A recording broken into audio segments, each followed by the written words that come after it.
आई भगवती जगदंबेची अर्थात देवीची उपासना पूजा हे अनादी कालापासून चालत आलेले आहे. आणि आपण सारेजण परंपरेनुसार, कुळ परंपरेनुसार याचं बघणं सुद्धा करत आहोत, याचं पालन सुद्धा करत आहोत. आणि अति उत्साहामध्ये, आनंदामध्ये आपण सारेजण हा नवरात्राचा उत्सव गेल्या अनादी कालांपासून साजरा करत आहोत. पण पहा, लक्षात घ्या, आपण जरी परंपरेनुसार चालत आलेली ही उपासना, हा उत्सव जरी संपन्न करत असलो तरी सुद्धा दोन मुख्य गोष्टींचा विचार तुम्हाला मला आज पाहायचा आहे. पैकी एक विचार, आई भगवतीची उपासना का करतात, हा एक. आणि दुसरा विचार, मग जर आई भगवतीची उपासना करतात, देवीची उपासना जर का करत आलेली आहे तर ती कशी करायची, हे दोन विचार आपण आई भगवतीच्या कृपेने या ठिकाणावरती पाहणार आहोत. तर पहा, पहिला विचार आहे, आई भगवतीची उपासना का करावी. तर याला सरळ उत्तर आहे, ती अनादी कालापासून चालत आलेली आहे. ग्रंथामध्ये तिचं वर्णन आलेलं आहे, सतशास्त्रांमध्ये तिचं वर्णन आलेलं आहे. साधू संतांनी मुक्त कंठाने तिच्या पूजेची, तिच्या अर्चनेची, तिच्या भक्तिभावाची स्तुती, महिमा गायन केलेला आहे. आणि याला एक सरळ उत्तर, परंपरेनुसार चालत आली म्हणून आई भगवतीची उपासना करावी, एक. आणि दुसरं कारण असं पहा की आई जगदंबा भवानी ही शक्ती आहे. तिच्यापासून तुम्हाला मला नव्हे नव्हे तिच्यापासून या अनंत ब्रह्मांडांना शक्ती प्राप्त होत असते. ती शक्ती स्वरूपा असणारी जगदंबा हिने या अनंत ब्रह्मांडाला आपल्या शक्तीच्या धारणेवरती धारण करून ठेवलेला आहे. आणि जी समस्त ब्रह्मांडांचं वहन करते, उत्पत्ती, स्थिती आणि लय यांचा पसारा जी खेळते महाराज, तीच आधी शक्ती, तीच शक्ती स्वरूपा ही तुमच्या माझ्या जीवन जगण्याचा आधार आहे. तुम्ही मी आहोत, तुमच्या माझ्यामध्ये शक्ती आहे. ही कुठून प्राप्त झाली. कुणी म्हणेल आम्ही रोज जेवण करतो, जेवण केलं की आमच्या शरीरामध्ये ऊर्जा उत्पन्न होते आणि आम्हाला शक्ती प्राप्त होते. मग पहा, अन्नामध्ये ऊर्जा कुठून येते. मग तुम्ही म्हणताल की जे धान्य जमिनीमध्ये उगतं त्या पृथ्वीमधून त्या धान्यामध्ये ऊर्जा प्राप्त होत असेल, मग ती जी पृथ्वी आहे तीच पृथ्वी तुमची माझी कोण आहे, माता आहे. आणि तीच माता ही दुसरी तिसरी कोणी नाही, आदिशक्ती जगदंबा रेणुका आहे. म्हणून पहा, लक्षात घ्या, बरोबर जरी तुम्हाला मला ही गोष्ट सहज वाटत असली तरी सुद्धा ज्या वेळेला आपण कोणत्याही गोष्टीच्या मुळाकडे जाऊ त्यावेळेला तुमच्या माझ्या लक्षात येईल की नाही, कुठेतरी एक शक्ती आहे जी भलेही तुम्हाला मला दिसत नसली पण तीच शक्ती तुम्हाला मला जगवते आहे. मग त्या शक्तीची रूप अनेक असतील. अन्नाच्या माध्यमातून असो, प्रेरणेच्या माध्यमातून असो, कारण अनेक आहेत.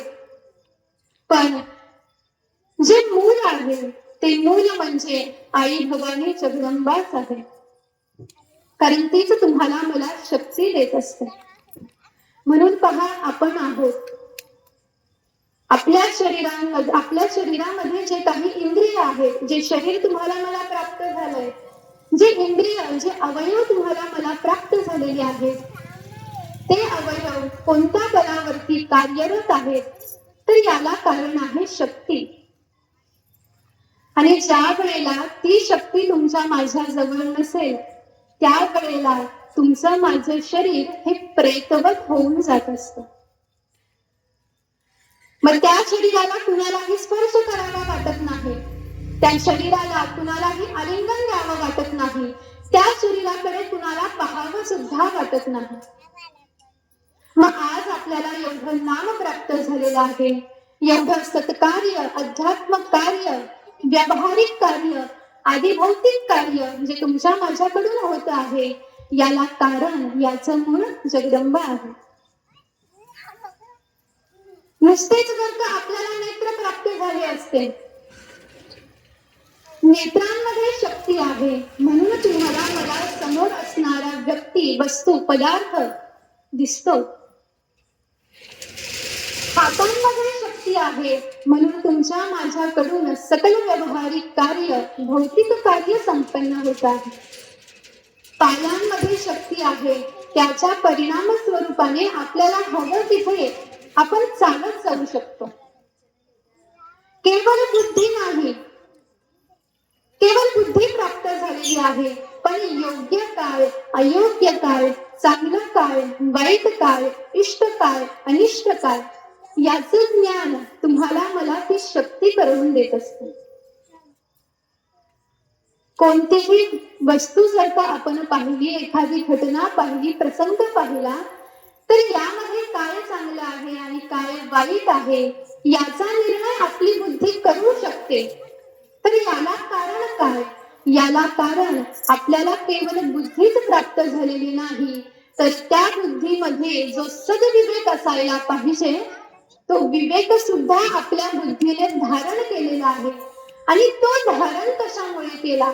तर याला कारण शक्ती.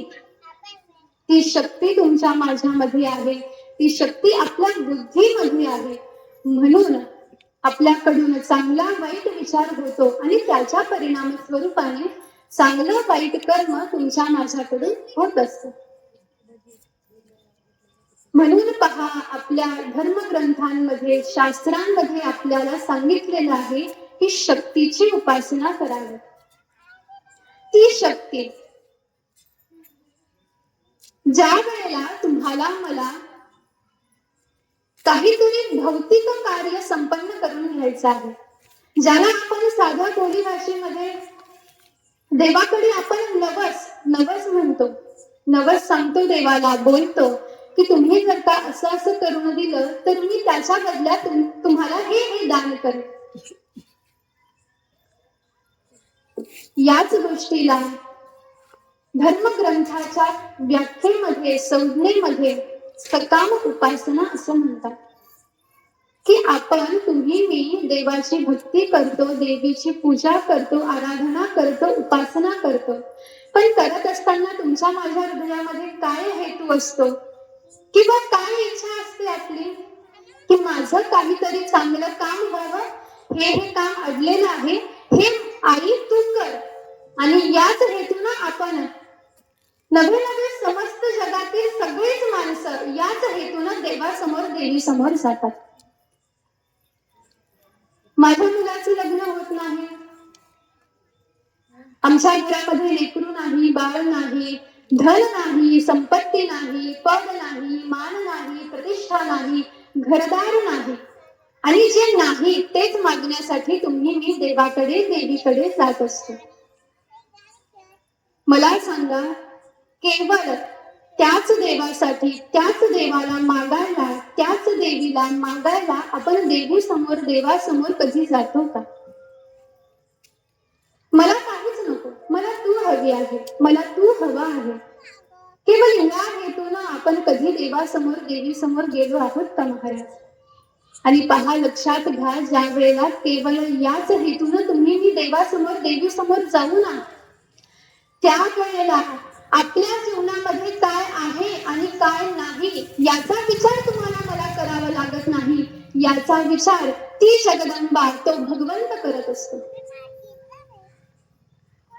जो तुम्हाला मला, जी तुम्हाला मला सारं काही पुरवते आहे, सारं काही दान करते आहे, आपण जर का तिलाच मागून घेतलं तर मला सांगा, या आदिभौतिक जगतामधली कोणती अशी गोष्ट आहे की ती तुम्हाला मला मिळणार नाही?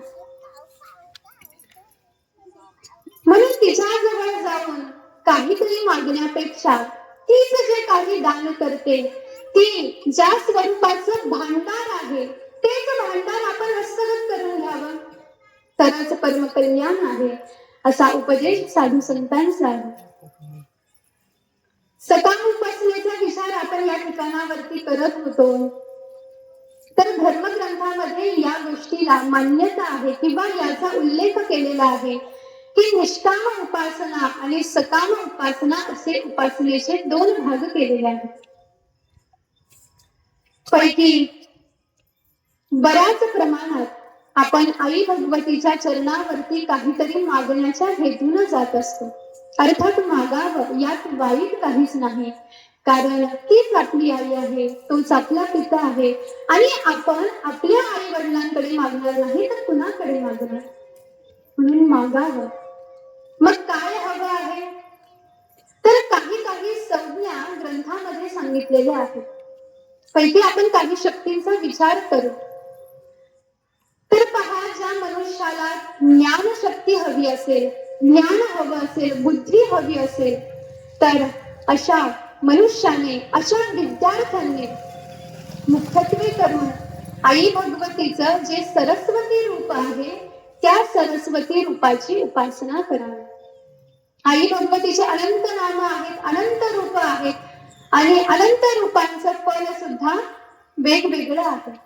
म्हणून जर ज्ञान प्राप्त करून घ्यायचं असेल, चांगली बुद्धी जर का प्राप्त करून घ्यायची असेल, तर मनुष्याने सरस्वती या रूपाची आराधना करावी, उपासना करावी.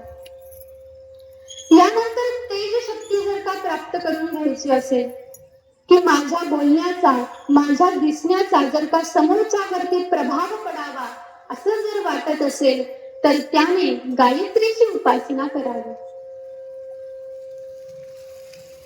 त्यानंतर अलीकडे लॉकडाऊनच्या काळामध्ये एका शक्तीचा उदो झाला.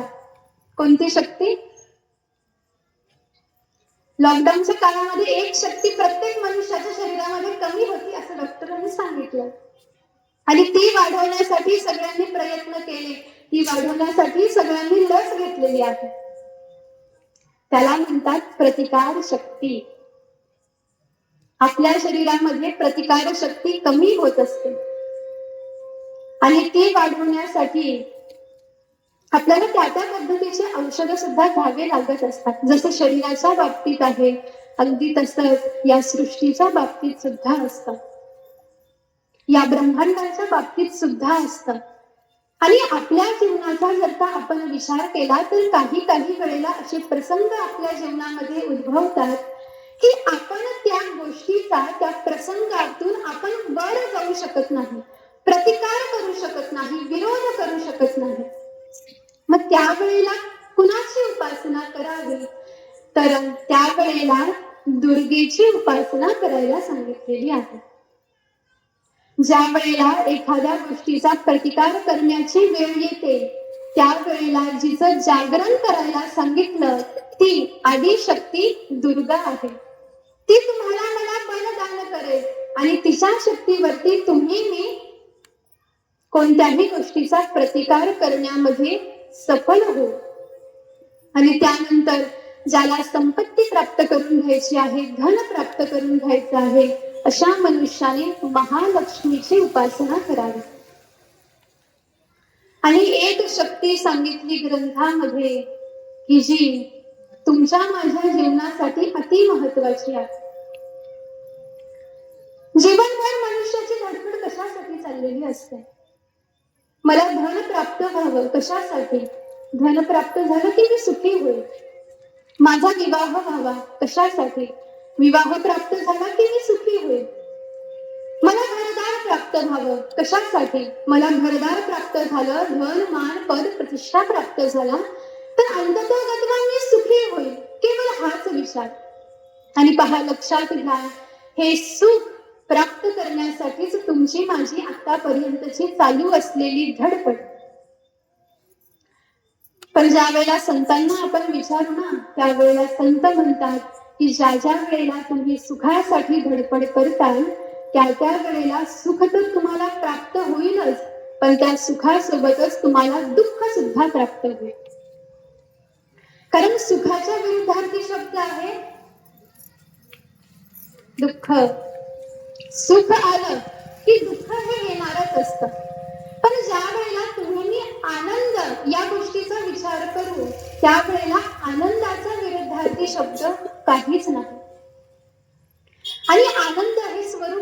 स्वरूपाचे आहे.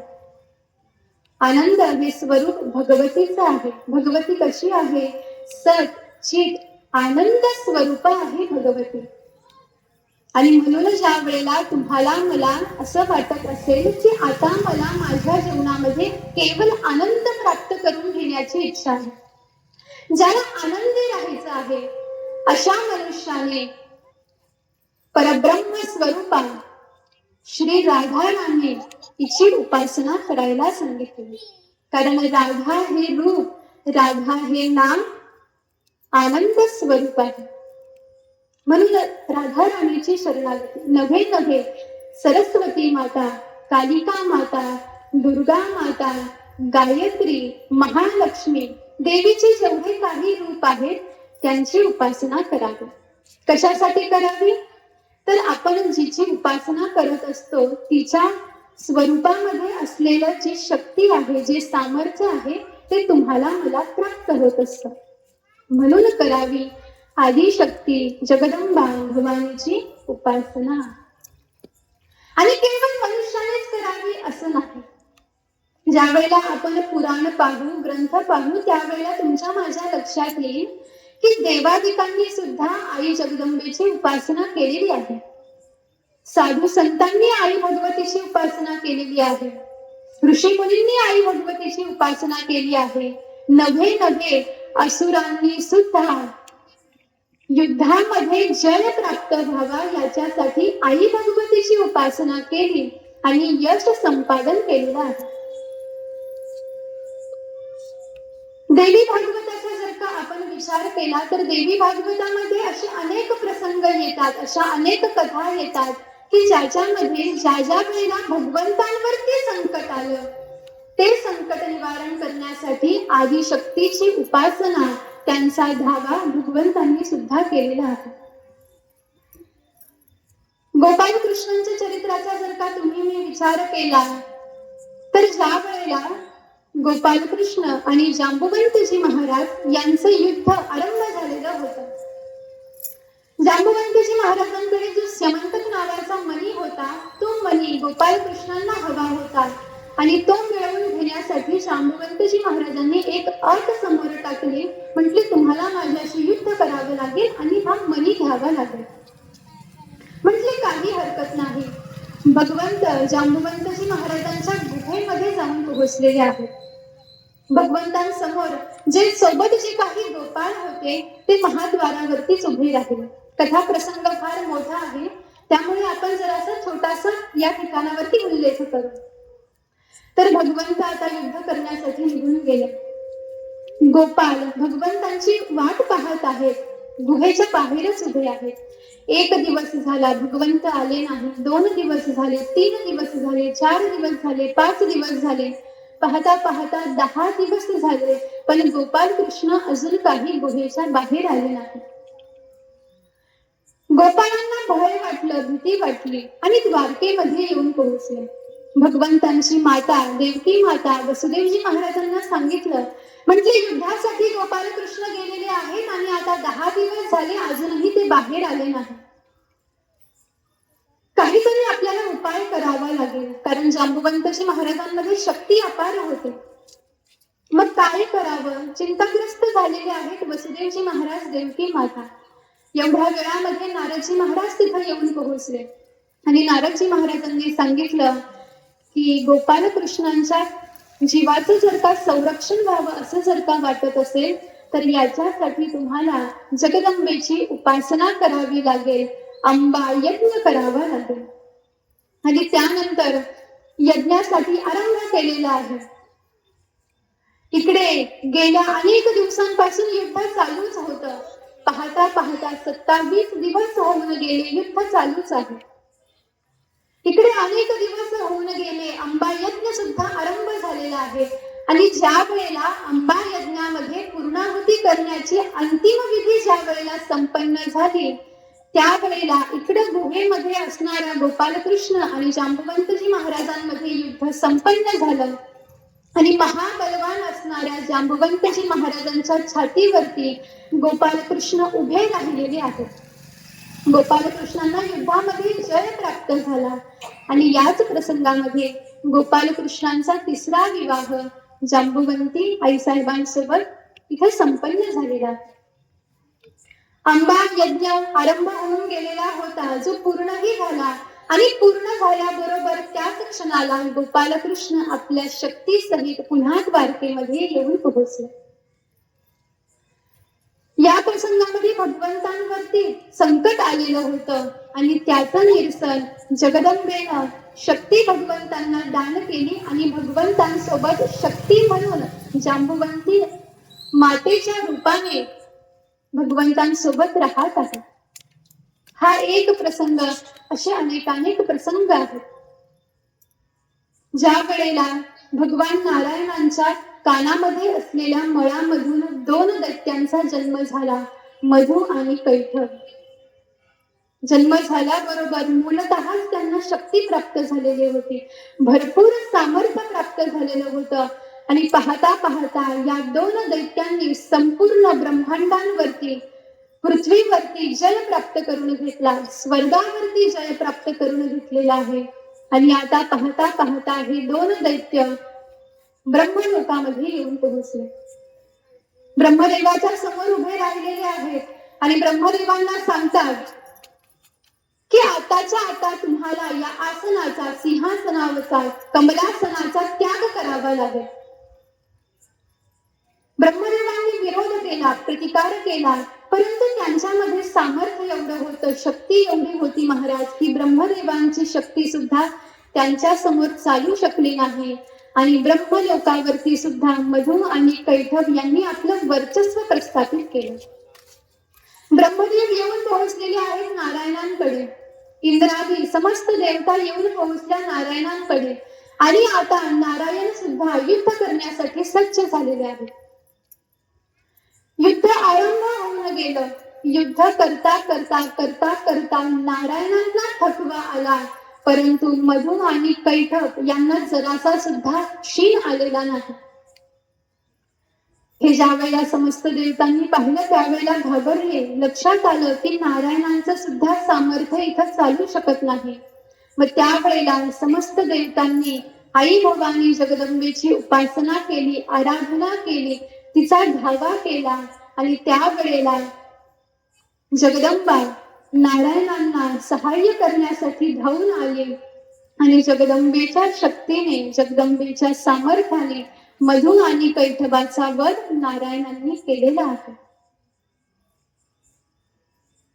म्हणून पहा, लक्षात घ्या,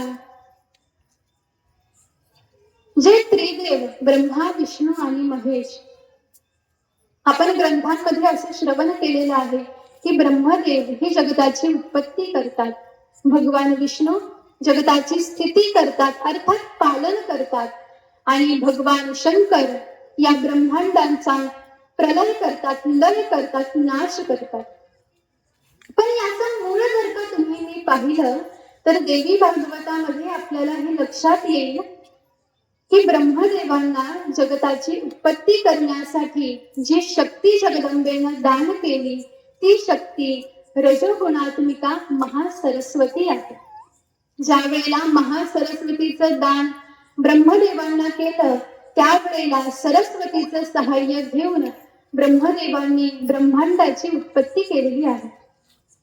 यानंतर ज्या वेळेला सृष्टीचं पालन करण्याची वेळ येते, त्यावेळेला भगवान विष्णूंना सहाय्य घ्यावं लागतं सत्वगुणात्मिका महालक्ष्मीचं. महालक्ष्मीच्या सहाय्याने भगवान विष्णू या सृष्टीचं पालन करतात आणि ज्या वेळेला भगवान शंकरांना या सृष्टीचा संहार करण्याची इच्छा होते, वेळ येते, त्यावेळेला भगवान शंकर तमोगुणात्मिका कालिकेचं सहाय्य घेतात आणि तिच्या सामर्थ्यावरती, तिच्या शक्तीनं भगवान शंकर या सृष्टीचा संहार करत असतात. म्हणून पहा, या ठिकाणावरती तुमच्या माझ्या लक्षामध्ये येईल की भगवंतांना सुद्धा त्या जगदंबेचं सहाय्य घ्यावं लागलं. भगवंतांना सुद्धा जी शक्ती अधिष्ठान रूपाने आपल्या हृदयामध्ये स्थापित करावी लागली, तीच शक्ती तुमच्या माझ्या जीवन जगण्याचा आधार का असणार नाही? देवादिकांना सुद्धा तिनं सहाय्य केलेलं आहे. ऋषी मुनींना सुद्धा सहाय्य केलेलं आहे. ऋषी मुनींनी सुद्धा प्रकृती म्हणून त्या शक्तीची आराधना उपासना केलेली आहे, तिचं पूजन केलेलं आहे. प्रकृती अर्थात तुमच्या माझ्या नेत्राला जी काही सृष्टी दिसते ही संपूर्ण त्या भगवंताची प्रकृती आहे किंवा त्या जगदंबेचं एक स्वरूप आहे. जिला आपल्याला धारण करून ठेवलेलं आहे अशी पृथ्वी ही कोण आहे? तुमची माझी माता आहे आणि आपण माता म्हणून तिची पूजा करतो. भूमी तुमची माझी माता आहे, ती तुमचं माझं पालन पोषण करते आहे आणि हीच भूमी या प्रकृतीचा एक भाग आहे. गाय तुमची माझी कोण आहे? माता, आई म्हणून आपण तिची पूजा करतो आणि ती सुद्धा तुमचं माझ्या एक प्रकारे पालनच करते आहे. गंगा, गंगा कोण आहे? आपली माता आहे. का? ती जीवनदायिनी आहे, तिच्यामुळे तुम्ही मी जगत आहोत. म्हणून पहा, लक्षात घ्या, प्रकृतीचे हे जे काही रूप आहेत, पृथ्वी, गोमाता, गंगा माता, तुलसी माता, ही समस्त प्रकृती जरी तुम्हाला मला विविध अंगाने विविध रूपाने जरी नटलेली दिसत असली तरी सुद्धा ही ती शक्तीच आहे. हीच प्रकृती त्या जगदंबेचं एक रूप आहे. आणि साधू संतांनी सुद्धा मुक्त कंठाने जगदंबेची स्तुती गायलेली आहे, तिचा गोंधळ घातलेला आहे, जागरण केलेलं आहे, तिच्या समोर जोगवा मागितलेला आहे. अनादि अंबिका भगवती बोध परडी घेऊन हाती, उदो उदो भक्त नाचते. हे कुणाचं वाक्य आहे? हे साधू संतांचंच आहे, त्यांचाच भाव आहे. कुळीची कुळदेविता देविका मज दाविली संतांना, बरवे झालो शरण गेलो. ही शाश्वती कुणाची आहे? ही शाश्वती साधू संतांची आहे. आणि केवळ भगवंतांना, साधू संतांना, ऋषी मुनींना, तुमच्या माझ्यासारख्या मनुष्य जीवामध्ये असलेल्या समस्त जीवसृष्टीलाच तिचा आधार आहे असं नाही, तर असुरांना सुद्धा तिनं सहकार्य केलेलं आहे, त्यांची सुद्धा ती शक्ती झालेली आहे. आपला विचार चाललेला होता, आई भगवतीची उपासना का करावी? तर याला एक कारण, ती परंपरेनुसार चालत आलेली आहे म्हणून करावी. दुसरं कारण, ती अधिष्ठान रूपाने तुमच्या माझ्या हृदयामध्ये शक्ती म्हणून प्रस्थापित आहे, ती आहे म्हणून आपण आहोत, म्हणून तिची उपासना करावी, म्हणून तिची पूजा करावी. आणि यानंतर दुसरा विचार तुम्हाला मला पाहायचा आहे. आता हे आपलं निश्चित झालं की आपल्याला आई भगवतीची उपासना करायची आहे. मग आता विचार येतो, ती कशी करायची? कारण पहा, लक्षात घ्या, या ठिकाणावरती अनेकानेक विचारांमध्ये भेद उत्पन्न झालेला आहे. पुराणांमध्ये सांगितलेले आहे आई भगवतीची उपासना कशी करावी, सद्ग्रंथांमध्ये सांगितलेलं आहे, साधू संतांनी, महात्म्यांनी सांगितलेला आहे. हा एक भाग झाला. आणि दुसरा भाग, प्रत्येकाच्या कुळामध्ये परंपरेनुसार येत असणारी पूजा. मग त्याचा जर का तुम्ही विचार केला, देवी भागवताच्या दृष्टिकोनातून जर का आपण विचार केला की आई भगवतीची उपासना कशी करावी, तर देवी भागवत तुम्हाला मला 3 भाग सांगतो. अर्चन अर्थात पूजा, त्यानंतर उपवास आणि त्यानंतर भजन. हे 3 भाग देवी भागवताने सांगितलेले आहेत. कारण जसा प्रश्न आज तुम्हाला मला उत्पन्न झाला तसाच प्रश्न जन्मेजय राजे यांच्या हृदयामध्ये सुद्धा उत्पन्न झालेला होता. वेदव्यासजी महाराज आणि जन्मेजय राजे या दोघांमधला संवाद म्हणजे देवी भागवत आहे.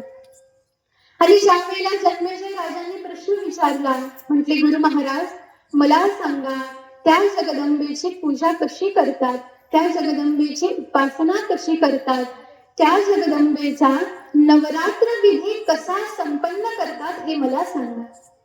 त्यावेळेला वेदव्यासजी महाराजांनी सुंदर अशा प्रकारे याचं वर्णन केलेलं आहे. आणि त्याचंच वर्णन टीकाकार करत असणाऱ्या महात्म्यांनी सुद्धा अगदी सोप्या भाषेमध्ये करून ठेवलेला आहे. आणि तोच विचार आज तुम्हाला मला इथे पाहायचा आहे.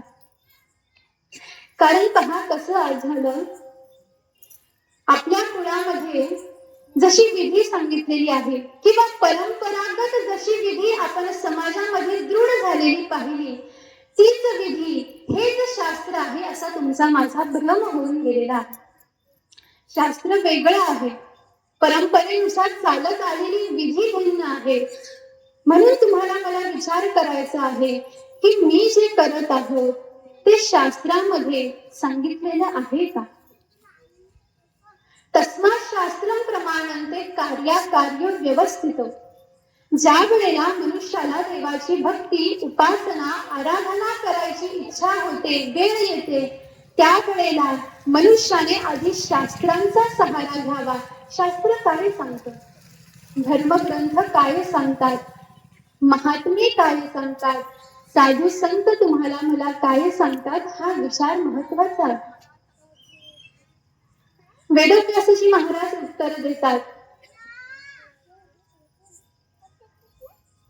कुल परंपरेनुसार विधी काही ठिकाणावरती आलेली आहेत आणि एक भाग पडतो हा शास्त्राचा. अर्थात परंपरेनुसार येतं हे काही वाईट आहे किंवा चुकीचं आहे अशी धारणा तुम्ही करू नये. पण तुम्हाला मला एकदा सखोल दृष्टिकोनातून याचा विचार करायचा आहे. सारासार विवेक हृदयामध्ये धारण करून विचार करायचा आहे. आणि त्यावेळेला तुम्हाला मला उत्तर साधू संतांनी दान केलेलं आहे, ग्रंथांनी दान केलेलं आहे. 3 भाग सांगितले. आई भगवतीची उपासना तुम्ही 3 प्रकारे करू शकता. तुम्ही आई भगवतीचं पूजन करू शकता, उपवास करू शकता, आणि नाही हे दोन्ही शक्य झालं तर तुम्ही आई भगवतीचं नाम गायन करू शकता, नाम धारण करू शकता. पहिला विचार तुम्ही मी पाहू, अर्चन अर्थात पूजा. परंपरेचा जर का विचार केला तर काही घरांमध्ये घट बसवतात, तर काही घरांमध्ये मूर्ती स्थापित करतात. मग ती मूर्ती किंवा तो घट ज्या वेळेला स्थापन करायचा असतो त्याच्या अगोदर आदल्या दिवशी ती जागा, ते घर, ते परिसर स्वच्छ केला पाहिजे. नुसतंच स्वच्छ नाही तर पवित्र केला पाहिजे. मग पवित्र कशाने होतो? गोमूत्र, गोमय या 2 साधनांचा उपयोग करून ती जागा, तो परिसर स्वच्छ करावा. त्यानंतर जो मुहूर्त दिलेला आहे, यथायोग्य मुहूर्तावरती घट स्थापन करावा किंवा मूर्ती बसवावी. अलीकडच्या काळामध्ये देवीच्या उपासनेला आणि गणराजांच्या उपासनेला सार्वजनिकतेचं रूप प्राप्त झालेलं आहे. आणि त्याच्याच परिणाम स्वरूपाने आपण सुद्धा सारे भाविक भक्त सार्वजनिक रूपाने सारांना आनंद प्राप्त व्हावा, काहीतरी सत्कार्य तुमच्या माझ्याकडून घडावं याच्यासाठी आपण गणराजांची स्थापना करतो. आई भवानी जगदंबेची स्थापना करत असतो आणि आपण केली सुद्धा. ही सुद्धा एक प्रकारे पूजाच आहे, अर्चाच आहे, हा उत्सव आहे, हा सोहळा आहे. घट स्थापन करायचा, पूजा स्थापन करायची, त्यावेळेला परिसर स्वच्छ करावा, घर स्वच्छ करावं, जागा पवित्र करावी, यथायोग्य मुहूर्तावरती घट स्थापन करावा. आणि सार्वजनिकतेमध्ये ज्या वेळेला तुम्हाला मला गणराजांना बसवायचं असतं, गणराजांची पूजा करायची असते, आई भगवतीची ज्या वेळेला पूजा करायची असते, त्यावेळेला आई भगवतीला विराजमान करत असताना ती यथायोग्य उपचाराने तिला विराजमान केलं गेलं पाहिजे. आपल्या धर्मशास्त्रामध्ये प्रतिष्ठेचा, प्राण प्रतिष्ठेचा विधी सांगितला. की ज्याच्यामध्ये आपल्या हृदयामध्ये असलेला प्राण, हा प्राण त्या समोर असलेल्या मूर्तीमध्ये द्यायचा आणि त्या वेळेला ज्या देवतेची मूर्ती तुम्हाला मला बसवायची आहे त्या देवतेचं आवाहन करायचं आणि आवाहन केल्याबरोबर ती शक्ती असणारी, ती शक्ती समोर असलेल्या मूर्तीमध्ये येऊन स्थापित होत असते. गणराजांना जर का बसवायचं आहे तर आधी गणराजांचं आवाहन करावं.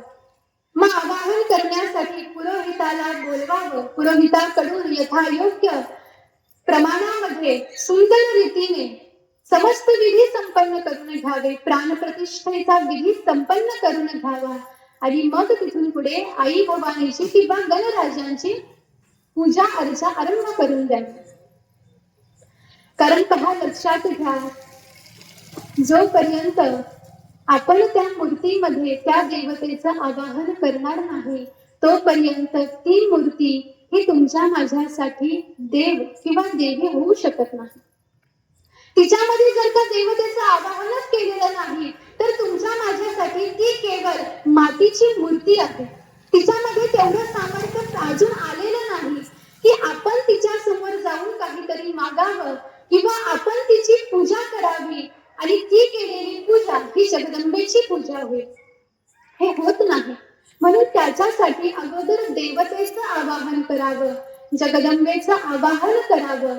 त्या वेळेला ती जगदंबा, ती शक्ती ज्या वेळेला समोर विराजमान असलेल्या मूर्तीमध्ये विराजमान होईल, स्थापित होईल, त्या वेळेला ती तुमच्या माझ्यासाठी देवी होत असते. नसतं ती केवळ एक मूर्ती आहे. असं मी सांगत नाही, असं साधू संत सांगतात, असं शास्त्र सांगतात. म्हणून योग्य ते विधी संपन्न करून घ्यावे. त्यानंतर ज्या ठिकाणावरती तुम्हाला मला घट बसवायचा असेल, मूर्ती बसवायची असेल, ती जागा ही सुशोभित करावी, अर्थात सजवावी, सुंदर आरास तयार करावे. कारण जसं आपल्याला जर का एखाद्या ठिकाणावरती बसायचं असेल तर आपण आधी काय पाहतो? जागा स्वच्छ आहे की नाही, या जागेवरती कुठं काही घाण तर लागलेली नाही हे आपण पाहतो की नाही. मग तसं पहा, आपल्या देवाला आपल्याला आपल्या घरामध्ये आणून बसवायचं आहे. आपल्या आईला आपल्याला आपल्या घरामध्ये, आपल्या कॉलनीमध्ये आणून बसवायचं आहे, तर तिच्यासाठी जागा स्वच्छ नको का? जसं स्वतःसाठी आपण काळजी करतो, स्वच्छता पाहतो, पवित्रता पाहतो ना, अगदी तशीच देवीसाठी सुद्धा, देवांसाठी सुद्धा पाहिली पाहिजे. कारण ती आपली आराध्य आहे. आपण नीटनेटके कपडे घालून काय उपयोग जर का आपला आराध्य अगदी असा मळालेला आहे. काही काही ठिकाणावरती असं पाहण्यात येतं महाराज, अगदी गंमत म्हणून बरं का, की पहिल्या दिवशी जगदंबेच्या गळ्यामध्ये जो हार घातला जातो तो हार शेवटी तिच्या सोबतच विसर्जित केला जातो. ही विकृती आहे समाजाची. हे पाप आपल्याकडून होऊ नये. प्रयत्न करावा, जसं आपल्या शास्त्राने सांगितलेलं आहे अगदी तसं करावं. पहा, थोडंच करावं पण चांगलं करावं, उत्तम करावं, देवाला आवडेल, देवीला आवडेल असंच करावं. म्हणून विराजमान करत असताना प्राणप्रतिष्ठेचा विधी जरासा समाजाने सांभाळला पाहिजे. विडंबना होऊ नये. भलेही नाही आपल्याकडून पुण्य होत, काही हरकत नाही, पण असं काहीतरी करू नये की आपल्याकडून पाप होईल आणि असं काहीतरी करू नये की लोकांना आपल्या धर्माकडे बोट उठवण्याची संधी प्राप्त होईल. म्हणून सांभाळावं, विवेक प्राप्त करून घ्यावा, याच्यासाठी प्रार्थना करावी साधू संतांना, जगदंबेला, गणरायांना. आपण विचार पाहत होतो अर्चन पूजन कसं करावं, तर अशा प्रकारे प्राणप्रतिष्ठा संपन्न करावी आणि प्राणप्रतिष्ठेचा सोहळा झाल्यानंतर मग तिथून पुढे देवीचं अर्चन आरंभ करून द्यावं. मग जशा पद्धतीनं देवीला वस्त्र नेसवावे वाटत असतील तर वस्त्र नेसवावे. आज देवीच्या अंगावर फार सुंदर वस्त्र आहे आणि देवीचं रूप सुद्धा अति लोभस आणि अगदी कारुण्याची मूर्ती आपण म्हणू असं आहे. मग जसं आपण स्वतः स्वतःच्या देहाचा शृंगार करतो तसा 9 दिवस आई भगवतीचा सुद्धा शृंगार करावा. तिला अलंकार परिधान करावे, तिला आवडतो तसा भोग द्यावा. धूप दीप नैवेद्य समस्त षोडशोपचाराने किंवा पंचोपचाराने आई भगवतीची पूजा करावी. आणि ज्या वेळेला नैवेद्य द्यायची वेळ येते त्यावेळेला काय द्यावं?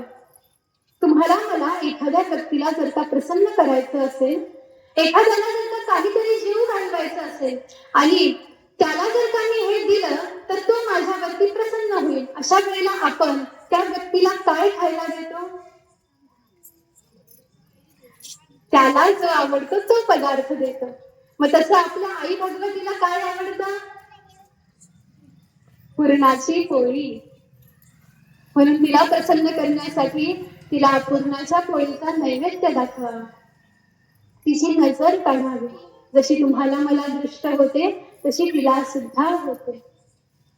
तिची दृष्ट काढावी, तिला झोपी घालावी. साधू संतांनी भगवंतांना झोपवलं, प्रभात समयाला जाग केलेलं आहे. समस्त उपचार जसे आपण स्वतःच्या देहासोबत करतो, देहाबद्दल करतो, अगदी तसेच उपचार आई भगवतीची सुद्धा या नवरात्रीच्या काळामध्ये करायला पाहिजे. अशा प्रकारे पूजन करावं. आणि पूजनाचा मुख्य विधी सांगितला किंवा मुख्य प्रकार सांगितला, कुमारिका पूजन. कारण या नवरात्रामध्ये कुमारिकेच्या पूजनाला अनन्यसाधारण महत्व आहे. म्हणून कुमारिकेचं पूजन करावं. मग प्रश्न असा उपस्थित होतो की कुमारिका म्हणतात कुणाला? तर शास्त्र तुम्हाला मला सांगतं की 2 वर्षापर्यंतची जी कन्या असते त्याच कन्येला शास्त्राच्या अनुसरून कुमारिका असं म्हणतात. मग त्यानंतर जी 3 वर्षाची असते तिला कालिका असं म्हणतात. 7 वर्षाची चंडिका, चंडिकेचं रूप आहे ती कन्या. 8 वर्षाची जी कन्या असते ती शांभवीचं रूप आहे. 9 वर्षाची जी कन्या आहे ती दुर्गेचं रूप आहे. आणि 10 वर्षाची जी कन्या आहे ती सुभद्रेचं रूप आहे. अशा प्रकारे 10 वर्षापर्यंत ज्या कन्या असतात केवळ त्यांचंच पूजन तुम्हाला मला करण्यासाठी सांगितलेलं आहे. आणि त्यातल्या त्यात 2 वर्षापर्यंत जी कन्या असेल ती तुमच्या माझ्यासाठी कुमारिका आहे आणि तिचं पूजन करायला सांगितलं. आणि यानंतर एक अतिशय अवघड गोष्ट, अवघड विचार तुम्हाला मला सांगितलेला आहे. सांगू? करताल का?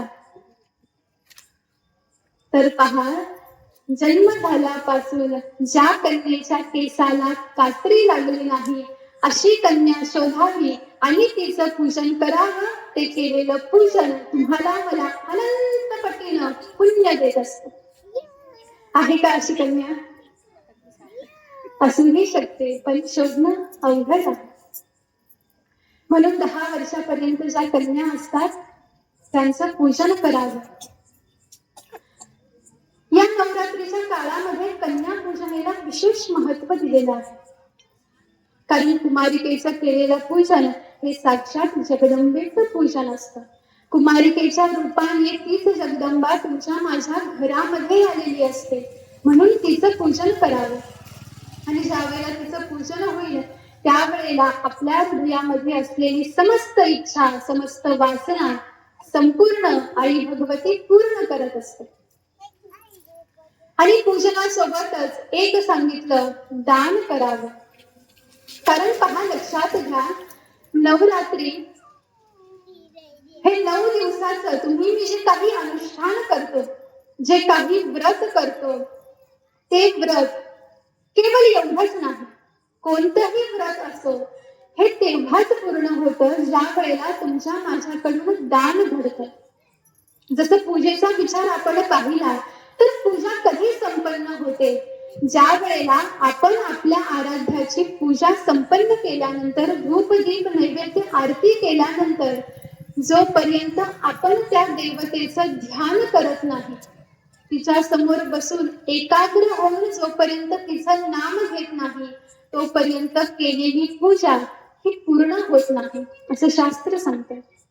त्याच पद्धतीनं जे व्रत तुम्ही मी आरंभ केलेले आहे ते व्रत कधी पूर्ण होईल? ज्या वेळेला तुमच्या माझ्याकडून दान घडेल. म्हणून दान करा. जशी आपली शक्ती आहे, जसं सामर्थ्य आई भगवतीला तुम्हाला मला दान केलेलं आहे, त्या पद्धतीनं जेवढं आपल्याला शक्य होईल तेवढं दान करावं. मग केवळ धन स्वरूपामध्ये दान असं म्हणता येत नाही. आपला वेळ आई भगवतीसाठी खर्ची करणं हे सुद्धा एक प्रकारचं दान झालं. आपल्या शरीराकडून आई भगवतीची सेवा करणं ही सुद्धा एक प्रकारचं दान झालं. अखंड आई भगवतीच्या नामामध्ये रूपामध्ये मग्न होऊन जाणं हे सुद्धा एक प्रकारचं दान झालं. परंतु पाहत असताना, व्यावहारिकतेच्या दृष्टिकोनातून पाहत असताना योग्य अधिकारी महात्म्यांचं पूजन करून त्यांना संतुष्ट करून आपल्या सामर्थ्यानुसार त्यांना दान करणं हा एक विधी आहे. त्यामुळे दान करावं, ब्राह्मणांना दान करावं, ज्याला सहाय्याची आवश्यकता आहे त्याला दान करावं. अशा प्रकारे दान संपन्न करावं आणि ज्या वेळेला दान करू त्यावेळेला तुमचा माझं हे व्रत हे पूर्ण होत असतं. आणि अशा पद्धतीनं सांगितलं आई भगवतीचं पूजन. प्रथमतः पवित्रता ठेवावी आणि याच व्रतामध्ये जसं नवरात्रीचा जर का आपण विचार केला तर हे व्रत संपन्न करत असताना किंवा या व्रतामध्ये हे व्रत धारण केल्यानंतर मनुष्याने, साधकाने असे काही नियम सांगितलेले आहेत, त्याचं आचरण तुमच्या माझ्याकडून झालं पाहिजे. मग या नवरात्रीच्या काळामध्ये गादीवरती झोपू नये, जमिनीवरती झोपावं किंवा कुशासनावरती अर्थात गर्भासनावरती झोपावं. नाही शक्य झालं घोंगडीचा वापर करावा. काळी घोंगडी असते, पांढरी घोंगडी असते. घोंगडीचा वापर करावा. जमिनीवरती विश्रांती घ्यावी. काही काही साधक मंडळी, भक्त मंडळी ही पायामध्ये पायतण घालत नाही. ते सुद्धा नियम तुम्ही मी पाळू शकतो. त्यानंतर या कालामध्ये अन्नाला सांभाळलं गेलं पाहिजे. पवित्र जागेवरती जाऊनच अन्न सेवन करावं. पवित्र व्यक्तीच्या हाताने तयार केलेलंच अन्न सेवन करावं. बाहेरचं अन्न सेवन करण्यासाठी कटाक्ष टाकलेला आहे, विरोध केलेला आहे. बाहेरचं अन्न सेवन करू नये, अपवित्र अन्न सेवन करू नये, भक्षण करू नये. जो पवित्र व्यक्ती आहे त्याच्याच हातचं प्रसाद घ्यावा, भोजन घ्यावं किंवा स्वतःच्या हाताने तयार करून आपल्या हाताने केलेला प्रसाद, जेवण हे आधी देवीला समर्पित करावं आणि प्रसाद रूपाने ते आपण सेवन करावं. म्हणून अन्न सांभाळावं. त्यानंतर जमिनीवरती झोपावं, अन्न सांभाळावं आणि अशा प्रकारे हा व्रताचा विधी तुम्हाला मला सांगितलेला आहे. नियम कशासाठी घालून दिलेले असतात? वर्षभर स्वैरतेने विचलन करणारे तुमचे माझे इंद्रिय, तुमचं माझं शरीर यांना कधीतरी आवळून, यांना कधीतरी बंधनामध्ये ठेवणं सुद्धा आवश्यक आहे. जसं एखादा गुराखी दिवसभर आपल्या गायांना शेतामध्ये चरायला पाठवून देतो, पण एक वेळ अशी येते की जेवढ्या लांब त्या बांधलेल्या आहेत त्या सगळ्यांना एकत्र करतो, बांधतो, आपल्या हाताला धरतो आणि घरी आणतो. तसं जरी वर्षभर तुमची माझी इंद्रिय ही स्वैरतेने वर्तन करत असली तरी सुद्धा असे काही आपल्या धर्मशास्त्रामध्ये विधी सांगितलेले आहेत, उत्सव सांगितलेले आहेत, व्रत सांगितलेले आहेत की याच्यामध्ये तुम्हाला मला आपल्या इंद्रियांना बंधनामध्ये ठेवणं आवश्यक असतं. कारण जोपर्यंत इंद्रिय बंधनामध्ये राहणार नाही तोपर्यंत तुमचे माझे मन, बुद्धी, चित्त, अहंकार हे जे काही अंतःकरण चतुष्टय आहे हे शुद्ध होऊ शकणार नाही, एकाग्र होऊ शकणार नाही. अर्थात तुम्ही मी आई भगवतीच्या पूजेसाठी सज्ज होऊ शकणार नाही. म्हणून आई भगवतीची पूजन जर का तुम्हाला मला करायचं आहे, व्रत जर का सांभाळायचं असेल, तर याच्यासाठी हे काही नियम आहेत की याचं पालन तुमच्या माझ्याकडून झालं पाहिजे. म्हणून नियम असतात, म्हणून बंधनं असतात. कारण जेवढं आपण आपल्या इंद्रियांना आपल्या ताब्यामध्ये घेऊ, तेवढंच ते आपल्याला पुढे चालून सहकार्य करत असतात आणि ते तुमच्या माझ्या जीवन जगण्यासाठी सुखकर सुद्धा होऊ शकतं. म्हणून व्रत करावे. अशा प्रकारे एक विचार पाहिला आपण पूजन अर्चनाचा. यानंतर येतं उपवास. तर परंपरेनुसार काहींच्या घरामध्ये 9 दिवसाचा उपवास केला जातो. काही घटस्थापनेच्या दिवशी आणि उत्सवाच्या अंतिम दिनी उपवास धरतात. शास्त्राला हे मान्य आहे. 9 दिवस उपवास करावा नाही शक्य होत, काही हरकत नाही. पहिल्या दिवशी आणि नवमीच्या दिवशी अंतिम दिवशी उपवास करावा. हेही नाही शक्य झालं, केवळ अष्टमीचा उपवास जरी धरला तरी चालतो. किंवा अष्टमी, नवमी, दशमी या 3 तिथींचा उपवास केला तरी सुद्धा चालतो. अर्थात काय, तर ज्याच्या त्याच्या प्रकृतीनुसार ज्याला त्याला सहन होईल असाच उपवास मनुष्याने साधकाने धरावा. कशासाठी उपवास तुम्हाला मला घालून दिलेला आहे? विज्ञानाचा विचार केला तर शरीर शुद्धी होती हा भाग वेगळा, पण आध्यात्मिकतेचा जर का विचार केला तर उपवास करणे याचा अर्थ इंद्रियांना बंधनात ठेवणे, त्यांच्यावरती नियंत्रण मिळवणे. पण पहा, होतं उलट. ज्या वेळेला उपवास नसतो त्यावेळेला आपल्याला काय पोळी भाजी खायची असते, ती खाण्याचा सुद्धा कंटाळा येतो. खाल्ली तर थोडी खाल्ली, पण ज्या दिवशी उपवास असतो त्या दिवशी एवढं खाल्लं जातं महाराज आपल्याकडून. उपवासाचे पदार्थ काही कमी नाहीत. एक वेळ जेवणाचे पदार्थ कमी आहेत असं आपण म्हणू, पण उपवासाचे पदार्थ काही कमी नाहीत.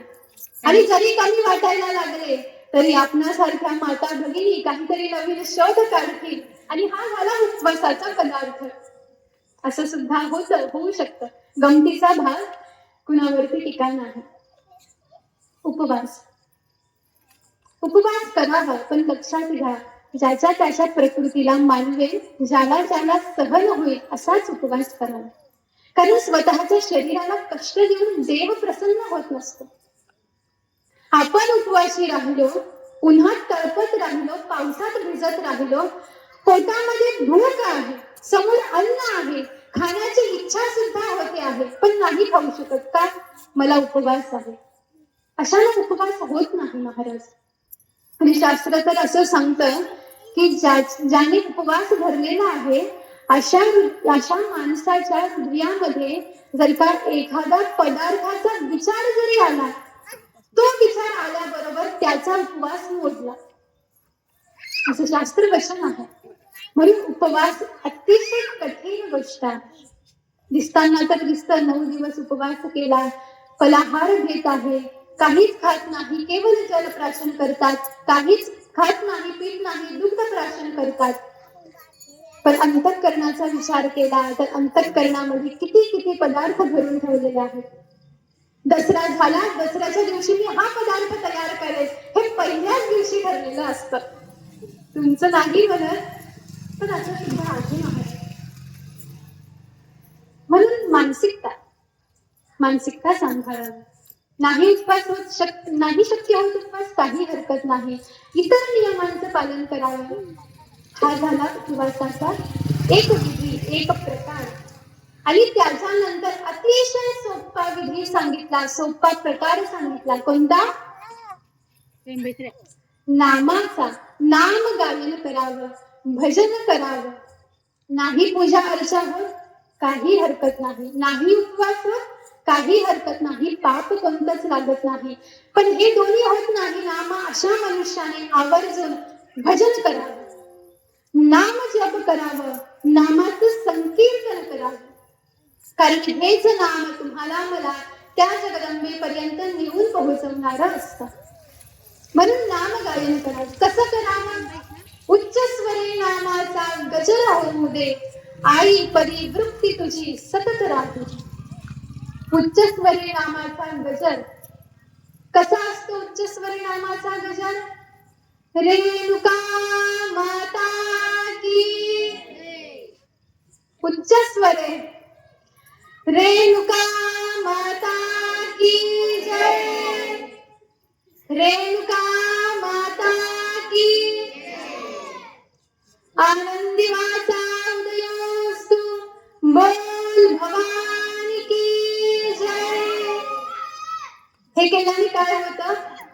भूत पळून जातात. कोणते भूत? आपल्या परिसरामध्ये असो, आपल्या घरामध्ये असो, नव्हे तुमच्या माझ्या शरीरामध्ये जे भूत आहेत ना, षडविकार, ते सुद्धा पळून जात असतात. म्हणून उच्च स्वरे नामाचा गजर होऊ दे. नाही वर्षभर गप बसून राहावं वर्षभर, पण नवरात्र आली की मोठ्याने ओरडावं. रोज सकाळी प्रभात समयाला उठावं आणि प्रत्येकाच्या दारासमोर उभं राहून मोठ्याने रेणुका माता की म्हणावं. आपल्या शरीरातलं भूत पळून जातं. ज्यानं ऐकलं त्याच्याही शरीरातलं भूत पळून जात असत. म्हणून नाम गायन करावं. कारण पहा, लक्षात घ्या, नामामध्ये जेवढं सामर्थ्य आहे ना, तेवढं सामर्थ्य दुसऱ्या कोणत्याच साधनामध्ये नाही. आणि नाम गायन हे किती सोपं साधन आहे. काय करावं लागतं तुम्हाला मला? आपल्याला काही पळावं लागतं, आपल्याला काही नांगर ओढावं लागतं, आपल्याला काही विहिरीत उडी मारावी लागते, आपल्याला काही पैसे खर्च करावे लागतात? नाही महाराज. बसावं, नाही बसणं शक्य होत, उभं राहावं, चालावं आणि काय म्हणावं? जगदंब म्हणा, जगदंब जगदंब. कुणाला काही चक्कर आली, कुणाचा बीपी कमी झाला, मग का नाम घेत नाही आपण? काही त्रास झाला जगदंबेचं नाव घेतल्याने? नाही ना महाराज. मग तिच्या नामापासून दूर राहू. जसं तिच्या रूपामध्ये शक्ती आहे ना, अगदी तेवढीच शक्ती यत्किंचितही कमी न होता त्याच्यापेक्षा अनंत पटीने शक्ती त्या जगदंबेच्या नामामध्ये असते. म्हणून नाम गायन करावं. नाही पूर्ण नाम गायन होत. देवी भागवतामध्ये प्रसंग वर्णन केलेला आहे, कथा वर्णन केलेली आहे. पहा, एक कथा घेऊ आणि आपण पूर्णविराम घेऊ. पूर्वकालामध्ये देवदत्त नावाचे एक ब्राह्मण होते, ज्यांना संतती नव्हती.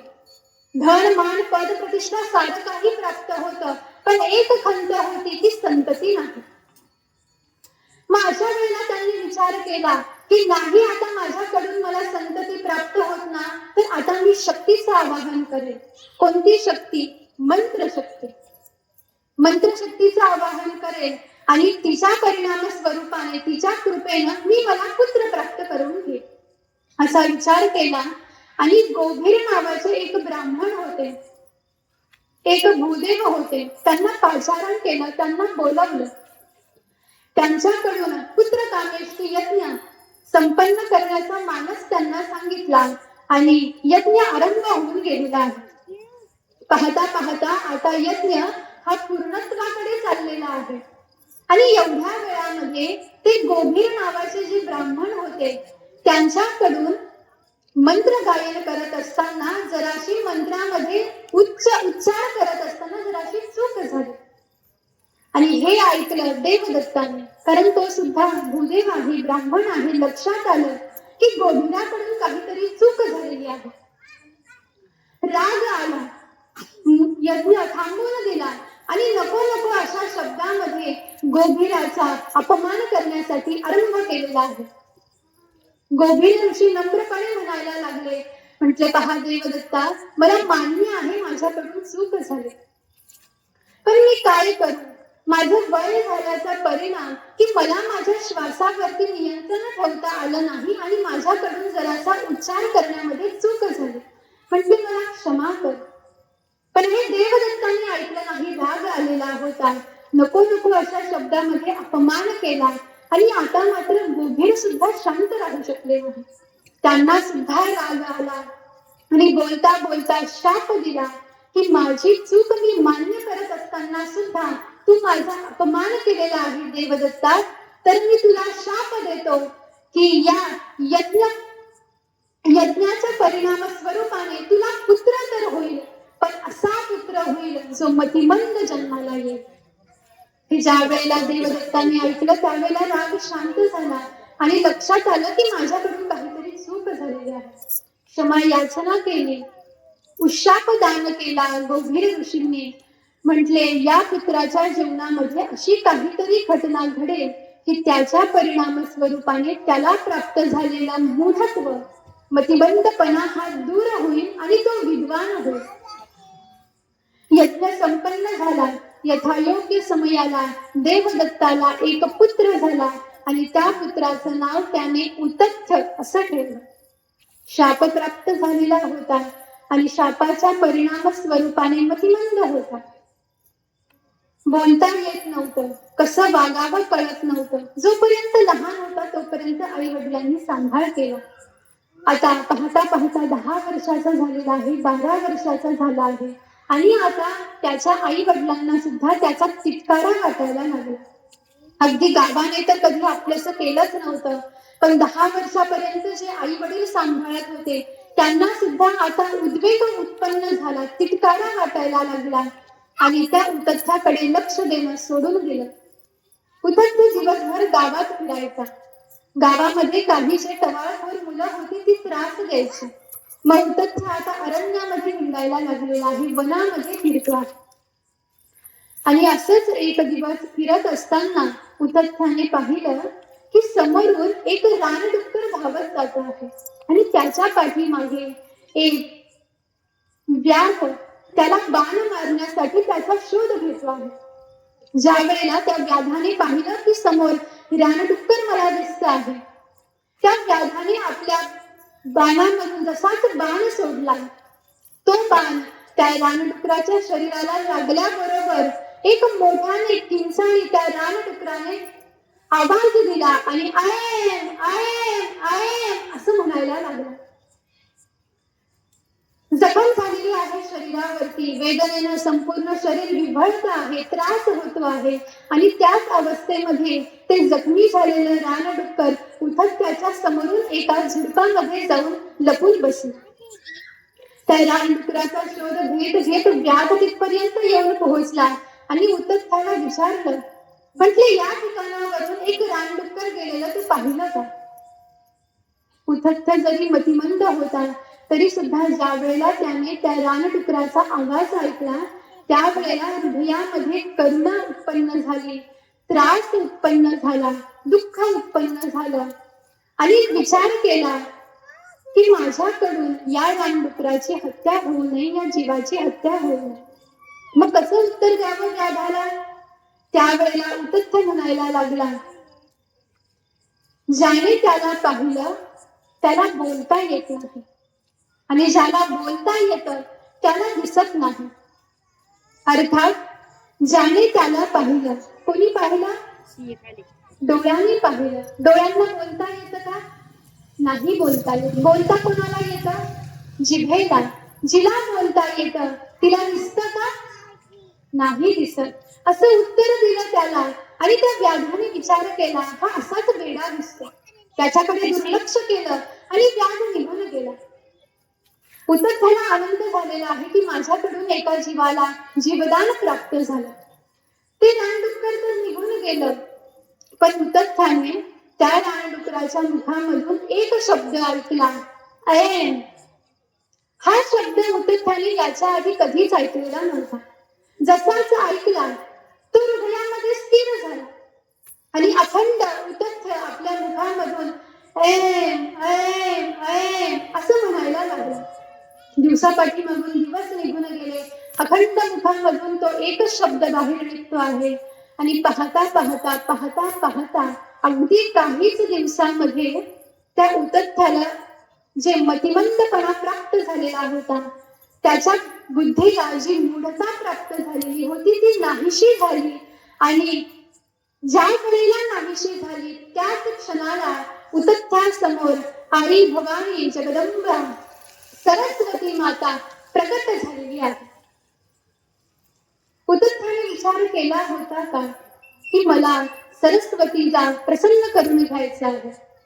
नाही, मूढ होता, मतिमंद होता. मग उतथ्यावरती कृपा कशी झाली हा प्रश्न उपस्थित होतो. तर पहा, आई भगवतीचा जो बीज मंत्र आहे, ह्रीं क्लीं चामुंडायै विचे. ऐं ह्रीं क्लीं चामुंडायै विचे. ज्या वेळेला मनुष्य साधक या बीज मंत्राचं अखंड गायन करतो त्यावेळेला त्याच्यावरती जगदंबेची कृपा होत असते. पण उतथ्याने काय केलं? त्याला माहीतही नव्हतं की मी जे काही ऐम हे जे म्हणतो आहे हे त्या जगदंबेचं नाम आहे हे सुद्धा माहित नाही. त्या लहानडुकराच्या मुखामधून ऐकलं आणि ऐम ऐम सुरू केलं. पण जरी उतथ्याला माहित नव्हतं तरी जगदंबेला सरस्वतीला तर माहित होतं ना की हा माझं नाम गायन करतो आहे. आणि पूर्ण मंत्र गायला का? नाही महाराज, पूर्ण मंत्रातला अर्धा मंत्र सुद्धा नाही, केवळ एक शब्द ऐं. अनायासे जाणतेपणाने याचं गायन झालं आणि सरस्वतीची कृपा उतथ्यावरती झाली. आणि तोच उतथ्य पुढे चालून एक महान पंडित, महाविद्वान म्हणून इतिहासामध्ये गणला गेलेला आहे. नामाचं महात्म्य तुम्ही मी या ठिकाणावरती पाहत होतो की नाम गायन करावं. नाही पूर्ण नाम गायन होत, केवळ एक शब्द अजाणतेपणामध्ये जो उतथ्याकडून गायन झाला त्याच्या परिणाम स्वरूपाने जगदंबेची कृपा त्याच्यावरती झालेली आहे. मग मला सांगा, आपण जर का जगदंबेचं ते पूर्ण नाम गायन केलं तर तिची कृपा तुमच्या माझ्यावरती होणार नाही का? होईल. म्हणून नाम गायन करावं, तिची पूजा करावी. नाही शक्य होत उपवास करावा, नाही शक्य होत काही हरकत नाही, नाम गायन करावं. कारण तेच नाम आपल्याला तिथपर्यंत नेऊन पोहोचवणारं असतं. अशा प्रकारे निर्धारित वेळेमध्ये, निर्धारित वेळेचा जरा अधिक समय तुमचा घेतला, पण आपण विचार पाहिला उपासना का करावी आणि कशी करावी. शास्त्राला अनुसरून शास्त्राचा विचार या ठिकाणावरती तुम्ही मी जरासा श्रवण करण्याचा जगदंबेच्या कृपेने प्रयत्न केलेला आहे. आणि तुमच्या समस्त माता भगिनींच्या सहकार्याने, भगिनी स्वरूपा असलेल्या ताईंच्या प्रेरणेने, सहकार्याने, मार्गदर्शनाने मज दासाला ही संधी प्राप्त झाली आणि जरासं काही शास्त्र विवेचन तुमच्या समोर मला मांडता आलं. म्हणून अनेकानेक आपणा साऱ्या शक्ती स्वरूपा, मातृस्वरूपा असलेल्या आईंना वंदना. कारण मी लेकरू आहे. मी कुणाचं लेकरू आहे?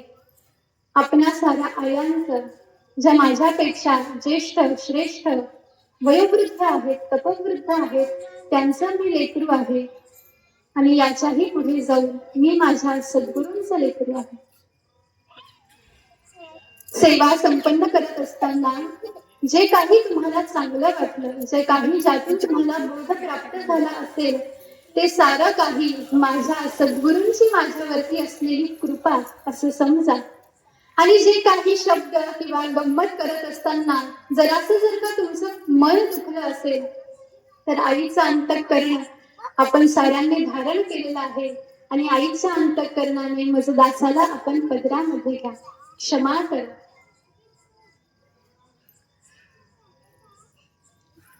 आणि आज धाडस केलेलं आहे कशाचं?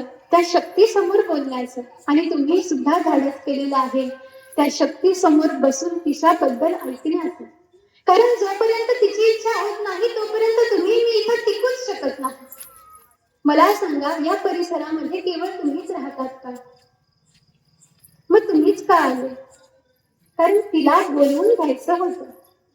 तिला वाटलं याने इथं यावं, हिनं इथं यावं, इथं बसावं. तिची इच्छा झाली म्हणून तुम्ही इथं आलेले आहात. आपण आपल्या मनाने येत नाही. लक्षात घ्या, आपण आपल्या मनाने कुठं येतही नाही, कुठं जातही नाही. ती चालवते आणि तसं तुमचं माझं शरीर नावाचं जे यंत्र आहे ना ते चालतं. म्हणून मी धाडस केलं तिच्या समोर बोलण्याचं. आणि दुसरं, या ठिकाणावरती भागवताचार्य किशोरजी महाराज निकम शास्त्री यांची सुद्धा उपस्थिती झालेली आहे. शास्त्री आहेत, भागवताचार्य आहेत आणि माझ्यापेक्षा अनंत पटीनं ज्ञान त्यांच्याकडे आहे. आणि त्यांच्या समोर बोलायचं अर्थात खूप मोठं धाडस लागतं. आणि त्याचबरोबर तुमच्यासारख्या ज्येष्ठ, तपोवृद्ध, वयोवृद्ध, ज्ञानवृद्ध असणाऱ्या समस्त मंडळींसमोर बोलायचं म्हणजे धाडसच पाहिजे. पण कृपा, जगदंबेची कृपा, सद्गुरूंची कृपा, आपणा साऱ्या भाविकांची कृपा आणि माझ्याकडून ही सेवा आपण स्वीकारून घेतली, गोड करून घेतली, त्याच्यासाठी अनेकानेक तुमचे आभार आहेत. आणि या ठिकाणावरती आमच्या नागापूर गावाच्या ज्या सरपंच आहेत संजनाताई यांची सुद्धा उपस्थिती झाली. आणि त्यांच्याचमुळे या माऊली आश्रम जो नागापूरमध्ये स्थित आहे त्या आमच्या आश्रमामध्ये त्यांच्या सहकार्यातून एक भलं मोठं सभागृह तिथं उत्पन्न होत आहे, निर्मित होत आहे.